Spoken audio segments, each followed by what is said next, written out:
पृथ्वी का जन्म कैसे हुआ, एक ऐसा प्रश्न जिसका उत्तर केवल आपको पृथ्वी कैसे बनी के बारे में ही नहीं बताएगा, बल्कि काफी हद तक आपको सौरमंडल के निर्माण के बारे में भी बताएगा। इतना ही नहीं, आपको अपने सौरमंडल के बाकी और भी ग्रह और बॉडीज के निर्माण के बारे में भी आपको जानकारी केवल पृथ्वी के निर्माण के बारे में जानने से ही पता चल जाएगा। तो चलिए आज हम यह जानते हैं कि अपनी पृथ्वी का निर्माण कैसे हुआ, लेकिन उससे पहले थोड़ा सा जान लेते हैं हम अपने ग्रह पृथ्वी के बारे में। हमारी पृथ्वी सूर्य से क्रम में तीसरे नंबर पर आती है और हमारी पृथ्वी ही सौरमंडल का एकमात्र ऐसा ग्रह है जहां पर जीवन संभव है। हमारी पृथ्वी एक स्थलीय ग्रह है। अगर आपको नहीं पता है कि स्थलीय ग्रह क्या होता है तो आपको बताते चलें कि जो ग्रह पत्थर, चट्टान, मिनरल्स आदि से मिलकर बने होते हैं, यानी जो ग्रह ठोस होते हैं, उन्हें स्थलीय ग्रह कहा जाता है। जैसे हमारा मंगल ग्रह, बुध ग्रह, शुक्र ग्रह और हमारी पृथ्वी। ठीक उसी तरह कुछ गैसीय ग्रह भी होते हैं जो अधिकतम गैस से बने होते हैं, जैसे बृहस्पति, अरुण, वरुण।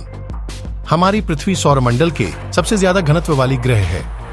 हमारे पृथ्वी का घनत्व है 514 GCm3। इसके साथ ही पृथ्वी 6,351 किलोमीटर के साथ सौरमंडल का सबसे बड़ा स्थलीय ग्रह है। तो चलिए इतना जानने के बाद जानते हैं अपने पृथ्वी कैसे पैदा हुई के बारे में। तो सौरमंडल के निर्माण के साथ ही शुरू हुआ पृथ्वी का निर्माण। हमारा ब्रह्मांड तो 13.8 अरब साल पुराना है, लेकिन हमारे पृथ्वी और उसी के साथ ही हमारे सौरमंडल का निर्माण ब्रह्मांड के बनने के बहुत बाद में शुरू हुआ। आज से 4.6 अरब साल पहले धूलकण और गैस के ठंडे बादल, जिससे निहारिका नेबुला कहते हैं, आपस में ग्रेविटेशनली कोलैप्स यानी गुरुत्वाकर्षण के कारण आपस में जुड़कर इसी सोलर नेबुला के बीच में सूर्य का निर्माण करते हैं। बिल्कुल उसी तरह जैसे किसी तारे की उत्पत्ति होती है। सोलर नेबुला के बीच में सूर्य के निर्माण के बाद बचे हुए निहारिकाओं के कण सूर्य के चारों ओर घूमते हुए एक डिस्क का निर्माण कर लेते हैं। इस डिस्क में घूमते हुए छोटे छोटे पार्टिकल ग्रेविटी के कारण आपस में जुड़कर बड़े पार्टिकल बनाने लगते हैं। लेकिन अभी भी कुछ हल्के और बेहद छोटे एलिमेंट जैसे हाइड्रोजन और हीलियम सूर्य के पास वाले क्षेत्र में स्थित रहते हैं। सोलर नेबुला के बीच में बनी सूर्य द्वारा सोलर विंड यानी सौर हवा के कारण ये हल्के एलिमेंट सूर्य से थोड़ा दूर चले जाते हैं, पर ये हल्के एलिमेंट सूर्य से बहुत ज्यादा दूर नहीं गए। ये इतना ही दूर गए जितने में इनके ऊपर सूर्य का गुरुत्वाकर्षण बल लग रहा था और सूर्य के पास बचते हैं थोड़े भारी और बड्ढे मटेरियल। भारी मटेरियल ने किया निर्माण स्थलीय ग्रह का। यह बड़े मटेरियल आपस में ग्रेविटी द्वारा जुड़ना शुरू हो जाते हैं। जो एलिमेंट्स बहुत ज्यादा भारी होते हैं वह सबसे पहले आपस में जुड़कर टेरेस्ट्रियल प्लैनेट्स यानी स्थलीय ग्रह का कोर बनाते हैं। टेरेस्ट्रियल प्लैनेट जैसे शुक्र, पृथ्वी जब इन टेरेस्ट्रियल प्लैनेट के कोर बन जाते हैं, फिर इस कोर के ऊपर कोर के मटेरियल से कम भारी के मटेरियल कोर के ऊपर ग्रेविटी के कारण आपस में जुड़ते चले जाते हैं।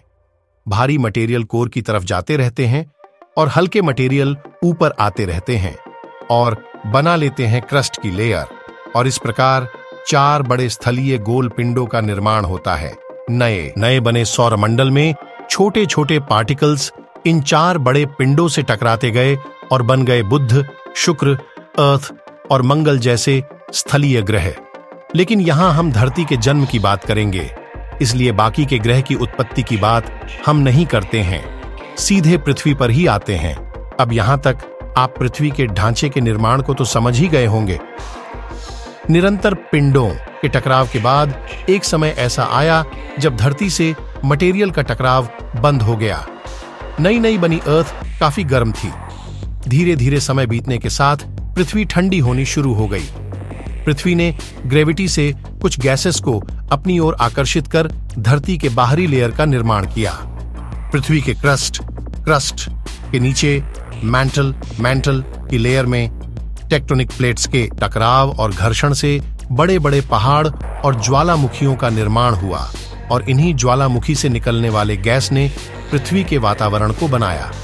पृथ्वी से टकराने वाले ठंडे जमी हुई बर्फ के पिंड और चट्टान ने पृथ्वी की सतह पर पानी के अस्तित्व को लाया, जो कि सौर मंडल के बाहर से आए थे। लेकिन पृथ्वी की सूर्य से दूरी वाला क्षेत्र बेहद विशेष क्षेत्र रहा, जहां हीट इतनी संतुलित मात्रा में था जिससे कि पानी न तो बर्फ की अवस्था में रहा और न ही भाप की अवस्था में, बल्कि लिक्विड स्टेट में रहा। इस विशेष क्षेत्र को जहां पृथ्वी स्थित है उसे गोल्डीलॉक्स जोन या हैबिटेबल जोन कहते हैं। पृथ्वी के इसी विशेष क्षेत्र में होने कारण ही पृथ्वी पर पानी का होना संभव हो पाया और यही पानी पृथ्वी पर जीवन की शुरुआत भी किया। आपको यह वीडियो पसंद आया तो लाइक करें, शेयर करें और चैनल को सब्सक्राइब करना न भूलें। आगामी वीडियो के लिए हमारे चैनल पर बने रहें और बेल आइकन को दबाएं ताकि आप हमारे नए वीडियो को आसानी से देख सकें। फिर मिलते हैं एक नए रोचक वीडियो के साथ। अलविदा। धन्यवाद।